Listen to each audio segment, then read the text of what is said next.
નમસ્કાર દર્શક મિત્રો, આજે આપણે એ વ્રત જીવ્રતની વાર્તા વાંચીશું. તો સ્વાગત છે તમારું મારી ચેનલ પૌરાણિક કથા ટીવી પર.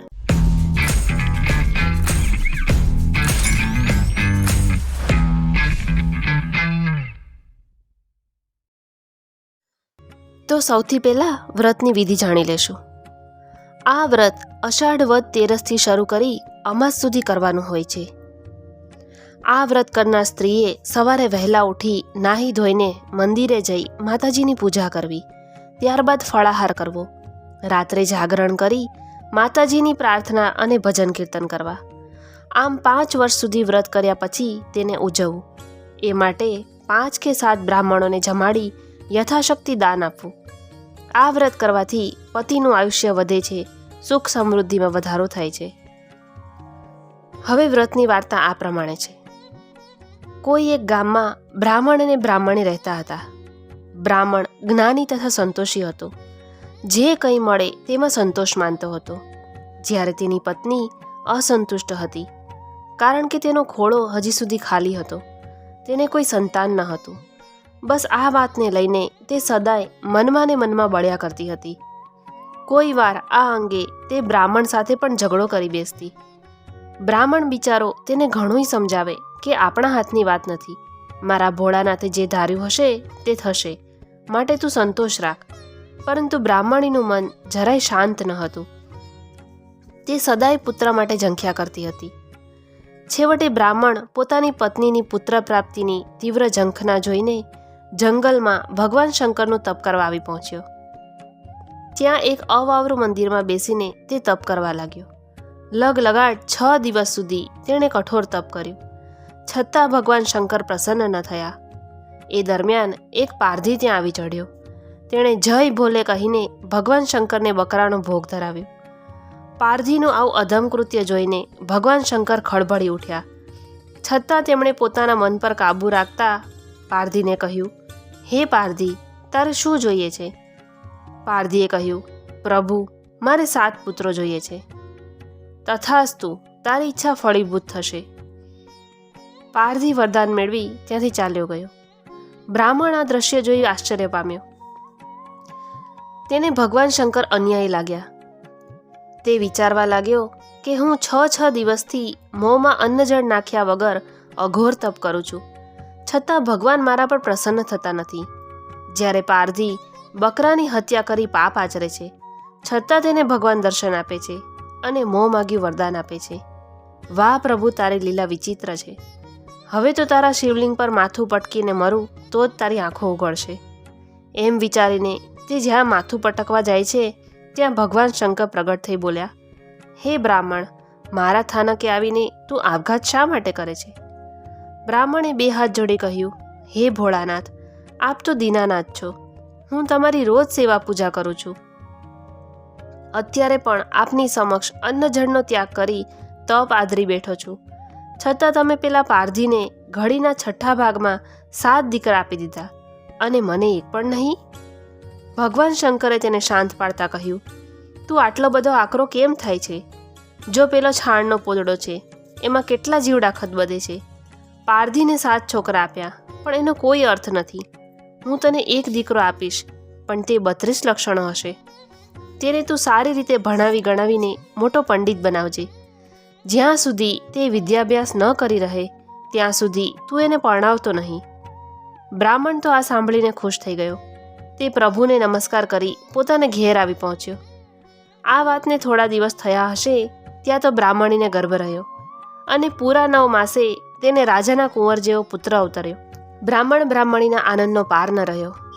દિવસો પછી મહિના, પછી વર્ષ, એમ સમય ઝડપથી પસાર થવા લાગ્યો. છોકરો મોટો થવા લાગ્યો. તેને પાઠશાળાએ ભણવા મૂક્યો. તે 12-13 વર્ષનો થયો ત્યાં તો તેના માટે છોકરીઓના માગા આવવા લાગ્યા. આ જોઈ બ્રાહ્મણ અને બ્રાહ્મણી હરખાઈ ઉઠ્યા અને એમાંથી એક સારી છોકરી જોઈ પોતાનો છોકરો પરણાવી દીધો. છોકરાને પરણાવીને જાન પાછી ફરતી હતી ત્યાં અષાઢ માસની અંધારી રાતે અચાનક વરસાદ તૂટી પડ્યો. વરસાદના પાણીમાં બળદગાડા અટવાઈ પડ્યા. આથી જાનના માણસો ગાડામાંથી નીચે ઉતરી ચાલવા માંડ્યા. છોકરો પણ જાનૈયાઓ સાથે સાથે ચાલતો હતો. નવી વહુ પણ તેમાં સામેલ હતી. સૌ કોઈ વાતો કરતા અંધારામાં એકબીજાનો હાથ ઝાલી માર્ગ કરતા આગળ વધી રહ્યા હતા. ત્યાં અચાનક ક્યાંકથી એક સાપ આવી ચઢ્યો અને છોકરાના પગે ડંખ મારી સડસડાટ ચાલ્યો ગયો. છોકરો કાળી ચીસ પાડી રસ્તા વચ્ચે ઢળી પડ્યો. જોતજોતામાં ઝેર વ્યાપી ગયું. આથી તેનું શરીર લીલુંછમ થઈ ગયું. ઘડીના છઠ્ઠા ભાગમાં તો તે મૃત્યુને શરણે થઈ ગયો. જાનૈયાઓમાં રોગ અકળ શરૂ થઈ ગઈ. બ્રાહ્મણ અને બ્રાહ્મણી હૈયાફાટ રુદન કરવા લાગ્યા. છેવટે બધાએ સમજાવીને તેમને માંડ માંડ શાંત રાખ્યા. અંધારામાં વધુ વાર રોકાવામાં જોખમ છે. વળી શબની વ્યવસ્થા કાલે સવારે કરીશું. અત્યારે તો આપણે અહીંથી ચાલ્યા જઈએ, એમ સમજાવી બ્રાહ્મણ બ્રાહ્મણીને લઈને ત્યાંથી બધા ચાલ્યા ગયા. વહુને પોતાની સાથે આવવાની ઘણી વિનંતી કરી, પણ તે એકની બે ન થઈ. તે પોતાના પતિના શબને વાઘ સિંહ ફાડી ન ખાય તે માટે કોઈ સુરક્ષિત સ્થાનનો વિચાર કરતી ત્યાં જ બેસી રહી. જાનૈયાઓ તથા બ્રાહ્મણ બ્રાહ્મણી તેને એકલા મૂકીને ત્યાંથી ચાલી નીકળ્યા. થોડી વારે વહુએ પોતાના પતિના શબને ખભે ઉપાડી લીધું અને થોડે દૂર આવેલા મંદિરમાં તે જઈ પહોંચી. એ મંદિર મા એવ્રત જીવ્રતનું હતું. તેણે અંદર જઈ માના ચરણોમાં પતિનું શબ મૂકી બારણા વાસી દીધા અને માને તે કરગરવા લાગી કે મા, મારા પાપનો બદલો મારા પતિને શા માટે આપ્યો? જો હું પાપી હોઉં તો તું મારો જીવ લઈ લે, પણ મારા પતિને જીવતો કર. આમ તે પોતાના નસીબને દોષ દેતી વિલાપ કરતી બેઠી હતી. ત્યાં મધરાતે એવ્રતના મંદિરમાં આવ્યા અને પોતાના મંદિરના દ્વાર બંધ જોઈને ગુસ્સે થઈ બોલ્યા, મારા મંદિરના દ્વાર કોણે બંધ કર્યા?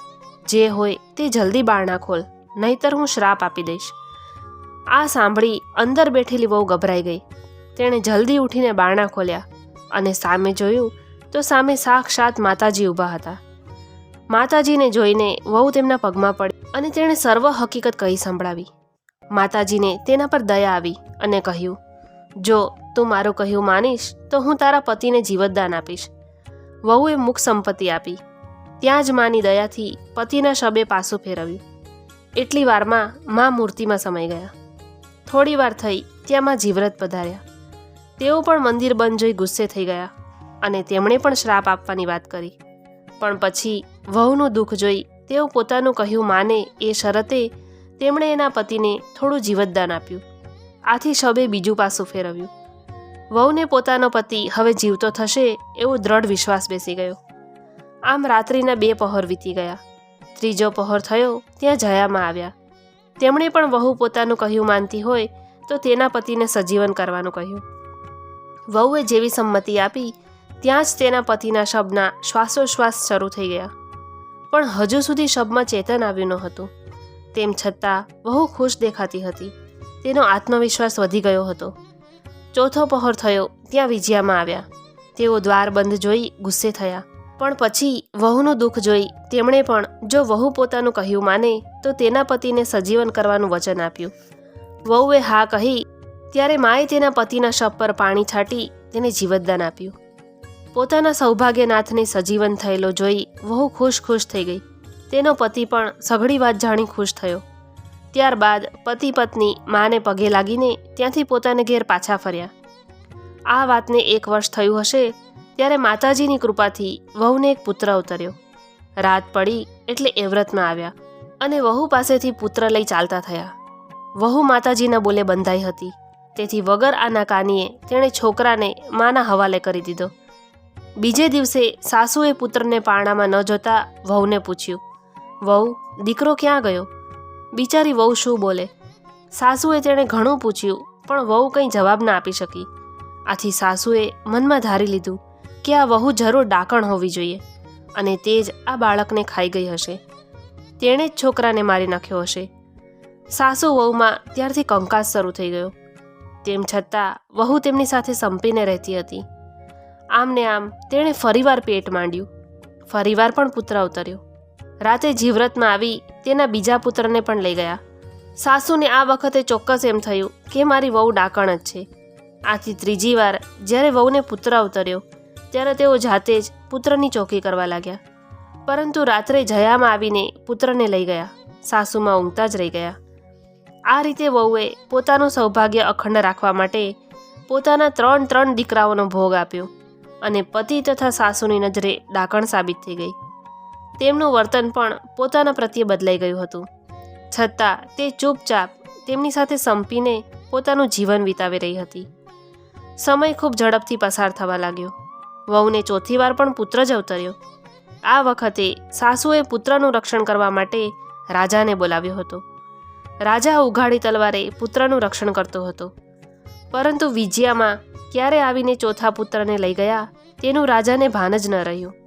રાજા સમજી ગયા કે એમાં વહુનો જરાય વાંક નથી, આ તો ફક્ત દેવીનો ચમત્કાર છે. આ રીતે વહુ બધાની નજરમાં ડાકણ ઠરી, છતાં તેણે આ વાતનું રહસ્ય કોઈને જાણવા ન દીધું અને ચૂપચાપ પોતાનો જીવન વ્યવહાર નિભાવે ગઈ. 5મી વાર વહુને પુત્રને બદલે પુત્રી અવતરી. વહુને સંતોષ થયો, કારણ કે ચારેય માતાજીએ ફક્ત પુત્રોની જ માગણી કરી હતી. માટે તેઓ હવે આ પુત્રીને લેવા નહીં આવે અને આ પુત્રી પોતાની પાસે જ રહેશે.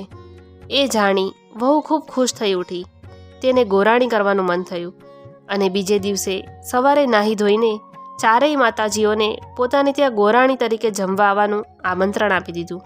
બપોરના 12 વાગ્યા એટલે ચારેય માતાઓ 16 શણગાર સજીને વહુને ત્યાં જમવા પધાર્યા. વહુએ ખૂબ જ પ્રેમ અને ભક્તિથી તેમને જમાડ્યા. એ વખતે અચાનક ઘોડિયામાં સૂતેલી દીકરી રડી ઉઠી. આ સાંભળી ચારેય માતાજીઓ બોલી ઉઠ્યા, આ છોકરી કેમ રડે છે? વહુએ કહ્યું, એને રમાડવા માટે કે છાની રાખવા માટે કોઈ ભાઈ નથી ને, તે માટે રડે છે. આ સાંભળી ચારેય માતાજીઓ વહુ પર પ્રસન્ન થયા અને તેઓ લઈ ગયેલા ચારેય પુત્રોને તેમણે પાછા આપ્યા અને સૌને દીર્ઘાયુષ્યના આશીર્વાદ આપી ચાલ્યા ગયા. આ દ્રશ્ય સાસુ ફાટી આંખે જોઈ રહ્યા હતા. તેઓ પોતાની વહુને આજ સુધી ડાકણ માનતા હતા. તે આ જ પ્રસંગેથી તેમના મનનું સમાધાન થઈ ગયું. વહુએ પણ સાસુને બધી વિગતે વાત કહી સંભળાવી. સાસુના મનમાં વહુ પ્રત્યે અનેક ગણું માન વધી ગયું. આખા ગામમાં તેના ગુણગાન ગવાવા લાગ્યા. સાસુ વહુએ ભેગા મળીને મા એવ્રત જીવ્રતનો મહિમા વધારી દીધો. સૌ કોઈ તેમનું વ્રત કરવા લાગ્યા. જય મા એવ્રત, જય મા જીવ્રત, જય મા જયા, જય મા વિજયા. આવા જ ધાર્મિક વિડીયો માટે મારી ચેનલને સબસ્ક્રાઈબ કરો.